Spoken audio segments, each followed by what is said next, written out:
Donc, notre plan de base, le premier module, ça serait ça. Donc, ça serait la visite des lieux et la collecte des données du projet et l'analyse des données du projet. Donc, nous avons 3 étapes essentielles. La première, c'est le contrat et le contexte du projet. La deuxième, c'est la visite des lieux. Et la troisième, les données d'entrée du projet dont on a parlé tout à l'heure. Donc, le contrat et le contexte, c'est-à-dire, nous sommes un bureau d'études qui a un contrat avec un maître d'ouvrage. Nous avons tout à l'heure parlé du maître d'ouvrage qui est le propriétaire. Ce contrat-là, il va nous dicter qu'est-ce qu'on doit faire. C'est-à-dire qu'il faut revenir à ce contrat-là pour voir qu'est-ce qui est demandé. Il ne faut pas se dire, bon, on est un bureau d'études, on fait ce qu'on a l'habitude de faire. Des fois, on peut vous demander un APS, un APD et un DCE. Ça veut dire quoi? On vous demande une étude en escale. Vous n'allez pas livrer la totalité du projet, mais vous allez livrer, premièrement, une esquisse, on discute le choix des planchers, on discute le contreventement que vous avez choisi, on discute pas mal de choses. Une fois on valide cette étape-là, vous passez à l'étape suivante et puis vous passez à l'étape suivante. Il y a un maître d'ouvrage qui est pressé, il vous dit non, je veux l'étude d'exécution avec le CPS. Et vous avez un mois pour faire ça. Donc, toutes ces informations-là, si on ne lit pas le contrat, on ne va pas le savoir. On va commencer l'étude comme si rien n'est fait. Et puis, va se retrouver avec des difficultés avec le maître d'ouvrage. Donc, la première chose à lire, c'est de voir tout d'abord le contrat, donc le CPS, le contrat que le bureau d'études a avec le maître d'ouvrage, lire toutes les clauses sur le délai, sur les modalités, sur la consistance du projet, quels sont les blocs concernés, quels sont les intervenants. On cite même des fois les intervenants, c'est l'architecte, le laboratoire, on cite les noms, on cite les coordonnées. Comme ça vous donne une idée sur ce qui vous attend comme travail. Donc, le contexte, la lecture du contexte est très importante dans le sens où ça définit les missions, les délais, est-ce que nous avons des phases et aussi ça nous permet de collecter les données. Donc, dans cette phase de contexte et de contrat, il faut aussi collecter les données des intervenants avec qui on travaille. Donc, il ne faut pas toujours transiter avec le maître d'ouvrage. Donc, vous avez un architecte, il a un téléphone, il a un email. Vous avez un laboratoire qui a aussi des coordonnées. Donc, il faut collecter les noms de tous ces gens-là. Donc, le responsable du maître d'ouvrage, pas le grand patron, mais le chef de projet directement lié au projet. L'OPC, si nous avons un OPC en phase d'étude, on doit avoir son contact. Si nous avons un topographe, un laboratoire, un bureau de contrôle, un architecte, donc il faut collecter les données, pas des cabinets, mais des personnes qui sont directement chargées, les chefs de projet qui sont directement chargés du projet. Comme ça facilite par la suite la communication et ça fluidifie les tensions. Donc, dès qu'on construit notre base de données, on commence par ça. Nous avons tout d'abord le contrat et puis nous avons la liste des intervenants. Donc, je peux vous communiquer une liste Excel dans la documentation. Un exemple qui vous donne accès, donc comment on peut organiser ces données-là dans une feuille Excel. Comme ça, à chaque fois vous avez besoin d'une donnée, vous n'avez qu'à chercher dans la base de données de chaque projet pour ne pas se perdre. Donc ça, c'est la première étape. Il faut lire son contrat. Il faut lire le contrat que nous avons avec le maître d'ouvrage. Deuxième chose, c'est la visite des lieux. Donc la visite des lieux, il a pour objectif plusieurs buts. Donc le premier but, c'est de s'arrêter sur la topographie du site du terrain. Comme j'ai cité l'anecdote tout à l'heure, c'est un terrain accidenté, en plus rocher, et en plus un problème d'accessibilité aussi. Donc l'entreprise ne peut pas accéder facilement. S'il ne peut pas accéder facilement, il faut qu'il réalise une voie d'accès. Cette voie d'accès, il ne va pas la réaliser à sa charge. Il faut l'intégrer dans le marché de travaux. Il faut intégrer qu'il faut préparer un site pour le projet. Donc si on ne fait pas de visite, on ne va pas savoir. On n'aura pas d'idée.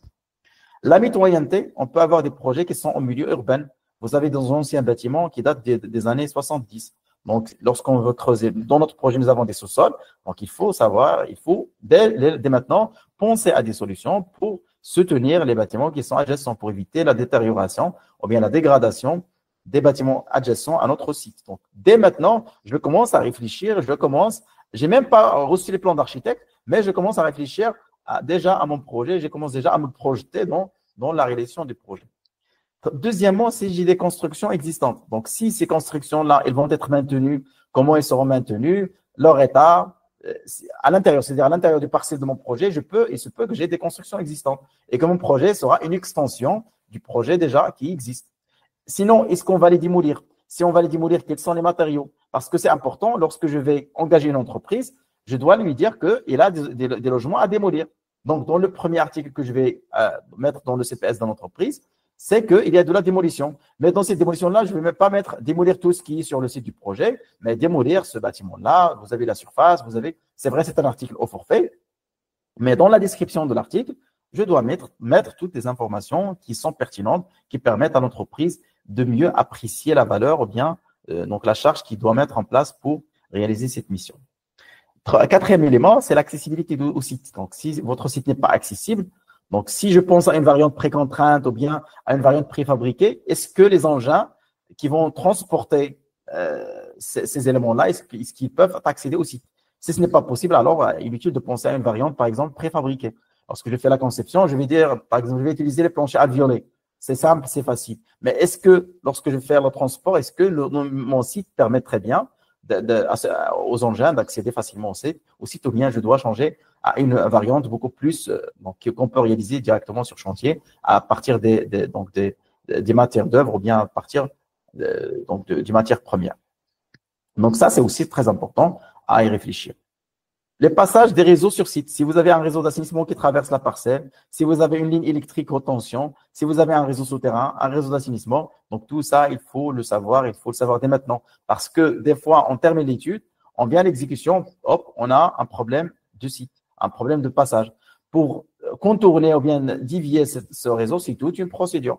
Donc, si je suis au départ, je sais très bien qu'il y a une procédure entamée, je sollicite le maître d'ouvrage pour lui dire, bon, voilà, voici les problèmes que j'ai rencontrés. C'est mieux de commencer la procédure dès maintenant de déviation. Comme ça, lorsque l'étude sera terminée, lorsque les plans seront visés, on aura déjà un terrain qui est libéré de l'occupation de ce réseau qui existe sur le site. Donc, ces choses-là vont faire gagner au maître d'ouvrage du temps de réalisation et ça va vous faire gagner en réputation en tant que bureau d'études qui anticipe les problèmes.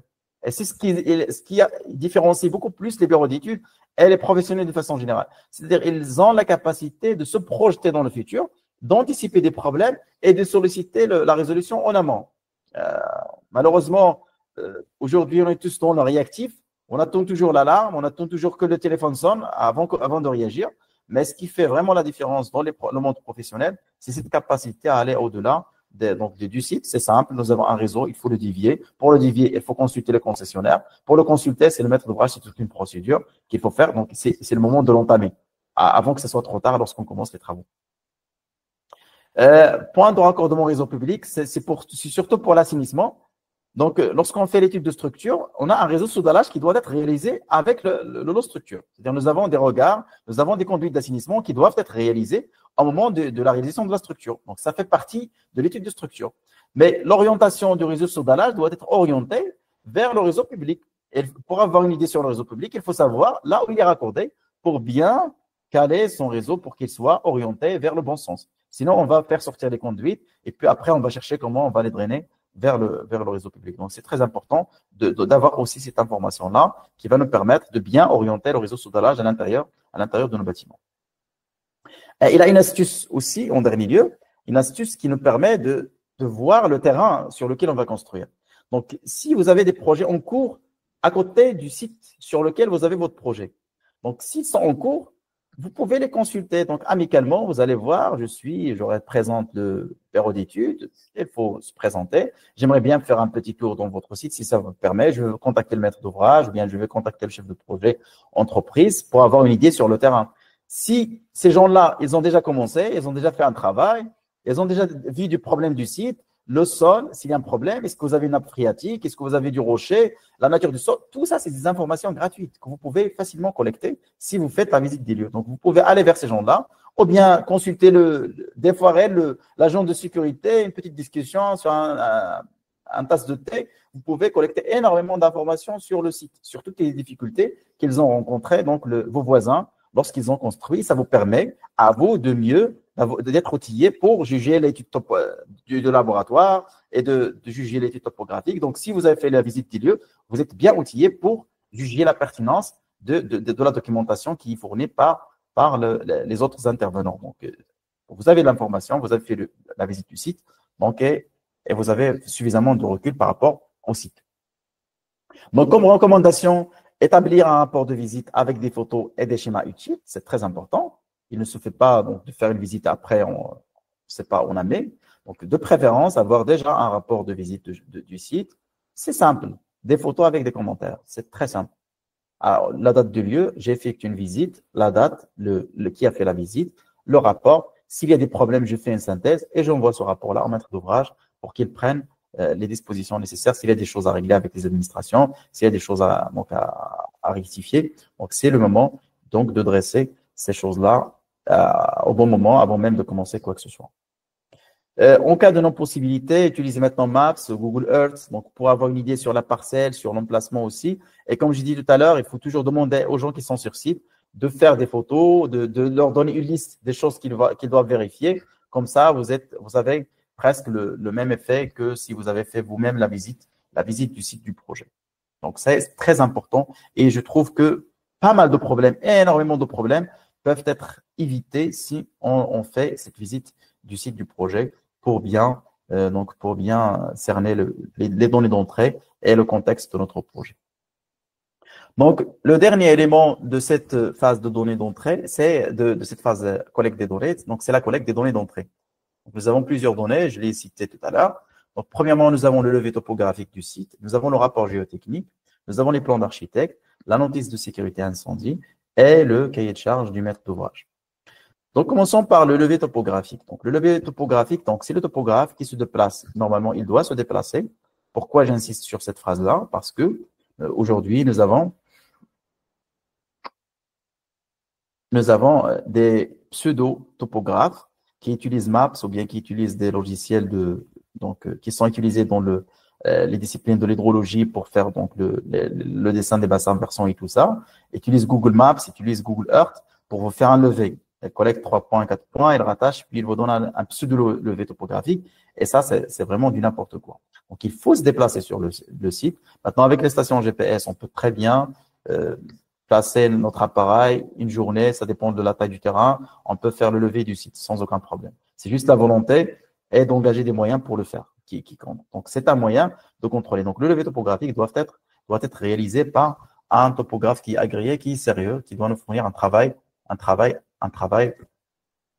de professionnel.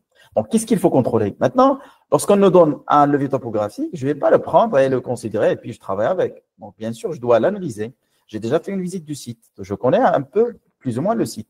Et des fois, rien qu'en regardant le levé topographique, je peux dire si je fais le site, donc c'est du n'importe quoi, ou bien c'est un travail bien fait. Parce que je sais qu'il y a un bâtiment, nous avons une tour à côté, nous avons un mur de clôture. Tout ça, ça ne figure pas dans le levé topographique qui m'a été fourni. Donc, c'est une façon de rejeter le travail. Je ne suis pas là en train de faire le gendarme ou le levé topographe, mais chacun doit faire son travail. Je ne suis pas censé faire son travail, mais lorsqu'il me donne une donnée que je dois exploiter, il faut que ce soit fiable. Sinon, il ne me donne rien. Donc, il vaut mieux que j'engage, moi, un topographe interne du bureau d'études pour faire le travail que de se baser sur des données qui sont erronées. Donc, pour contrôler le levé topographique d'un projet, donc, il faut d'abord avoir les codes NGM. Des fois, on vous donne plus 00, puis on vous donne des codes comme ça. Non, monsieur, on veut des codes NGM. La raison pour laquelle, pour ça, donc ça montre est-ce qu'il a rattaché bien son site ou il n'a pas rattaché. On cherche des codes NGM, c'est-à-dire par rapport au niveau général de mer. C'est-à-dire, là, le niveau de mer, c'est 0. Plus on s'éloigne, plus c'est plus 23, plus 100, plus 200, plus 1000, plus 2000. On veut ces codes-là sur le plan, s'il vous plaît. Après, en interne, on peut gérer ça. On peut prendre un point de référence et dire ça, c'est notre 1000 plus 180, c'est notre point de référence. Si on est en plus, c'est plus. Si on est en moins, c'est moins. On peut gérer ça en interne. Mais le levé initial doit être fourni par des codes NGM. Et je vous dis pourquoi, parce que dès que j'ai les NGM, moi-même, je peux contrôler sur Google Maps, chercher le site, y cliquer. Là, il me donne la possibilité d'avoir une idée sur le NGM. Si j'ai les NGM qui sont proches de ce que le topographe a fait, donc ça me rassure un peu que il a fait le travail. Ça c'est juste un indice. Sinon, si je trouve que ça diverge énormément, donc c'est une raison de rejeter carrément le levé topographique du topographe. Deuxième chose, les constructions existantes. Il doit figurer dans le plan topographique. Il y a des topographes qui sont paresseux parce que pour les relever, il faut relever les coins, il faut relever les hauteurs et il faut signaler aussi les matériaux. Est-ce que c'est en dur? Est-ce que c'est en lapisé? Est-ce que c'est en rocher? Est-ce que c'est faux? Il faut mentionner ça sur le levé topographique. S'ils sont paresseux, il va vous dessiner soit un carré, ou bien il va carrément les négliger, il ne va pas les figurer. Il faut que ça figure sur le levé topographique avec les codes exacts. Et si vous avez fait la visite du site, ça vous permet, vous avez fait des photos, ça vous permet de voir est-ce que vraiment il a relevé tous les obstacles qu'il y a sur le site. Donc, toutes les constructions existantes sur le site, avec les matériaux, les indications, les hauteurs. Donc, tout ça, ça doit figurer dans le levé topographique. Et s'il y a des plantations aussi, c'est important. Important pour lorsqu'on veut faire donc l'installation de chantier, le nettoyage du chantier, il y a des choses qu'on peut éliminer, qu'on doit déplacer. Il y a des choses qui nécessitent une autorisation. Par exemple, à Marrakech, vous ne pouvez pas toucher à un palmier. Donc, toucher à un humain à Marrakech, vaut mieux de toucher à un palmier. Donc, c'est strictement protégé par la loi. Donc, il faut, s'il y a quelque chose qui sont à l'intérieur, qui font peut-être partie du droit public, donc il faut qu'il soit visible sur le levé topographique. C'est extrêmement important. S'il y a des réseaux qui traversent le site, un réseau d'assainissement, il faut qu'il ait les regards, idéalement avec les côtes, avec toute l'indication, le cheminement du réseau, il faut que ça figure sur le levé topographique. L'assainissement, la téléphonie, l'eau potable, donc s'il y a un réseau qui traverse le site sur lequel on va construire, il faut que ça soit relevé dans le levé topographique. Les voies adjacentes, donc l'accessibilité, donc les voies adjacentes, avec idéalement aussi l'emplacement des regards d'assainissement. Si nous avons des lignes de retention, il faut que ça soit relevé. Si nous avons des réseaux souterrains électriques, il faut que ça soit relevé. Donc tout ça, c'est vraiment un travail de fond qui doit être réalisé par le topographe. Les regards de branchement, ça c'était notre donnée d'assainissement. Idéalement, il faut avoir la côte tampon, c'est-à-dire la côte de la voie en dessus, et aussi la côte du radier. Si on peut y accéder, donc il faut avoir cette côte-là. Ça va nous permettre un peu de caler, est-ce que notre réseau est branchable directement vers le réseau public, ou on doit faire un pompage ou bien des stations de pompage pour pomper le réseau d'assainissement de notre projet vers le réseau public. Donc ça, c'est une donnée qui est très importante. Si nous avons aussi des lignes électriques, moyenne tension, basse tension, des postes transformateurs adjacents aussi, ça aide beaucoup plus celui qui va faire l'étude de structure, mais aussi celui qui va faire l'étude électrique. Donc, ça lui donne l'emplacement de la moyenne tension pour faire le branchement, moyenne tension vers le poste qu'il juge important. L'emplacement aussi du poste transformateur à l'intérieur du bâtiment et dépend aussi de l'emplacement de la ligne moyenne tension pour réduire la distance de branchement et aussi les chutes de tension. Donc, tout ça, c'est des choses qu'on doit normalement avoir dans un levé topographique et qui doit être critiqué, analysé par le bureau d'études. Donc, une astuce, comme j'ai dit, il faut comparer les données collectées avec les données collectées dans la visite du lieu. Donc, j'ai un levé topographique officiel qui est fourni par un topographe et j'ai mon rapport de visite. Je peux faire un sondage pour contrôler un peu est-ce que ça ressemble un peu à la réalité. Sinon, il faut demander des éclaircissements. Et moi, je ne demande pas au topographe, je demande au maître d'ouvrage. Donc, je dis que suite à la visite, sinon, si les choses sont très bien fluides avec le topographe, je le contacte amicalement. Je lui dis, s'il vous plaît, vous n'avez pas relevé, j'ai constaté lors de la visite qu'il y a ça. Si vous avez une réponse favorable, très bien. Sinon, vous transmettez le message directement au maître d'ouvrage pour qu'il fasse le nécessaire avec le topographe. Il faut avoir cette information dans votre projet. Et bien sûr, il ne faut pas créer des polémiques et des problèmes. Il ne faut pas faire le juge. La façon de demander l'information aussi est importante. Donc, tout ça, c'est important. Il ne faut pas dire, ah, vous n'avez pas fait votre travail, c'est de n'importe quoi. J'ai fait la visite, j'ai constaté ça. Non, chacun est libre de faire ça à sa façon. Mais moi, quand j'exploite un document, il faut que ce soit complet, c'est tout. Et je reste professionnel, je reste courtois et je reste habile avec tout le monde. C'est pas à moi de juger son travail. Chacun est libre de faire le travail comme il le souhaite. Question de Jonas, quelles sont les informations clés qu'il doit rechercher sur un plan géotechnique? Je ne sais pas ce que vous voulez dire par un plan géotechnique. Est-ce que c'est le rapport géotechnique? Donc, le rapport géotechnique. Donc, le rapport géotechnique, on va y arriver. Très bien. Donc, pour le rapport géotechnique, c'est le suivant. Donc, on doit analyser le rapport géotechnique qui nous a été fourni. Donc, premier élément, c'est le plan d'implantation des sondages. C'est extrêmement important. Parce que nous avons deux configurations de faire le travail. Donc, nous avons la première configuration, c'est-à-dire que le maître d'ouvrage, avant même de consulter un architecte, elle consulte un laboratoire, ou bien il fait un appel d'offres avec un laboratoire, et lui demande de faire l'étude géotechnique du site. Le laboratoire, qu'est-ce qu'il fait? Il n'a aucune donnée sur le projet, il va sur la parcelle, puis il a une liste de sondages dans son contrat. 3 sondages carottés, un sondage pressiométrique, 4 sondages à la main. Il commence à les faire n'importe où sur le site du projet. Après, on appelle l'architecte. L'architecte, il vient implanter son projet. Et le problème qui peut se poser, c'est que est-ce que les sondages-là sont au bon endroit? Est-ce qu'ils sont proches ou bien à l'intérieur des blocs qui vont être construits? Parce que des fois, par exemple, si nous avons un grand projet, par exemple, une faculté ou bien une université, nous avons plusieurs blocs, nous avons des internats, des locaux d'enseignement, l'administration, les bibliothèques et tout. Donc, ces blocs-là seront dispersés dans le plan de masse. Donc, est-ce que le rapport géotechnique ou bien l'étude géotechnique a été faite au bon endroit ou pas? Ça, c'est une question. Donc, la meilleure façon de faire l'étude géotechnique, à mon sens, c'est que il ne faut pas appeler le laboratoire avant le plan d'architecte, au moins le plan de masse. Donc, si après, il faut contacter tout d'abord le levé de topographe, ensuite l'architecte.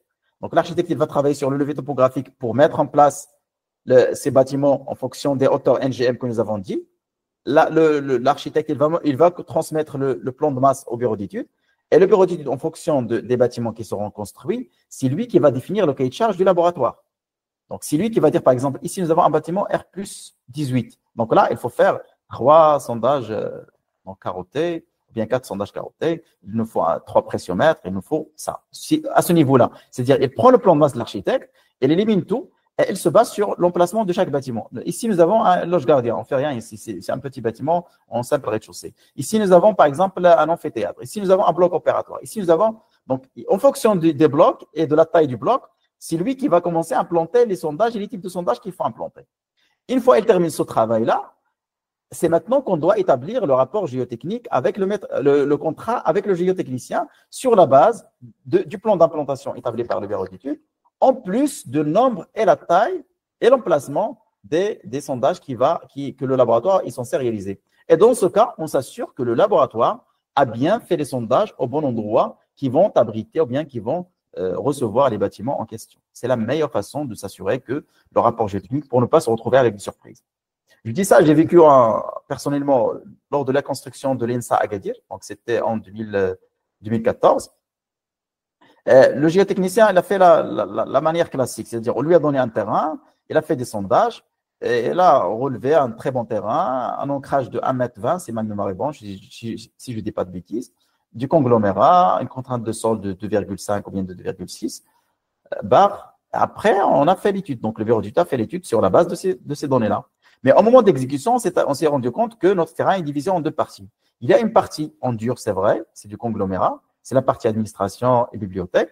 Et nous avons la partie où il y avait des amphithéâtres, donc c'était 3 amphithéâtres. En même emplacement, c'était totalement du remblai. Il a fallu faire des terrassements sur 10 mètres avant d'atteindre le bon sol. Donc, jadis, c'était une vallée, c'était un cours d'eau. Donc après des années, on a commencé à remblayer, donc on a remblayé avec les intempéries, le sol atassé, ça devenait quasiment un sol comme ça. Mais lors de terrassement, il s'est avéré que c'était de remblai. Donc on était obligé de refaire toute l'étude des amphithéâtres avec le surcoût en plus, parce qu'il a fallu ancrer les fondations en bas, tous les rattrapages, le compactage, mais heureusement, c'était un grand maître d'ouvrage, donc c'était l'université de Bnosor à l'époque, qui était le maître d'ouvrage, qui a suffisamment de fonds pour continuer le projet. Sinon, on sera obligé d'arrêter cette partie-là et reprendre un autre contrat, une autre entreprise pour compléter le travail qui nécessite des fonds supplémentaires. Donc, très important, comme récap, si vous avez la chance, donc si vous êtes en maîtrise d'ouvrage ou bien vous êtes en bureau d'études, que vous voulez faire, donc vous conseillez le maître d'ouvrage, donc vaut mieux le conseiller de cette façon, c'est-à-dire vous demandez au bureau d'études en fonction du plan de masse de l'architecte. Il faut implanter les sondages sur le plan de masse de l'architecte et après engager un laboratoire sur la base de l'implantation en termes de nature, c'est-à-dire quel type de sondage qui doit être effectué, quel est le nombre et aussi quel emplacement exact sur le plan de masse, bien sûr calé avec le levé topographique. Donc comme ça, on s'assure que l'étude géotechnique est faite conformément à nos attentes. Donc, deuxième élément, ça c'est le premier élément, c'est de vérifier le plan d'implantation. Les contraintes admissibles et le mode de fondation recommandé. Donc, nous avons une contrainte qui est calculée sur la base du projet.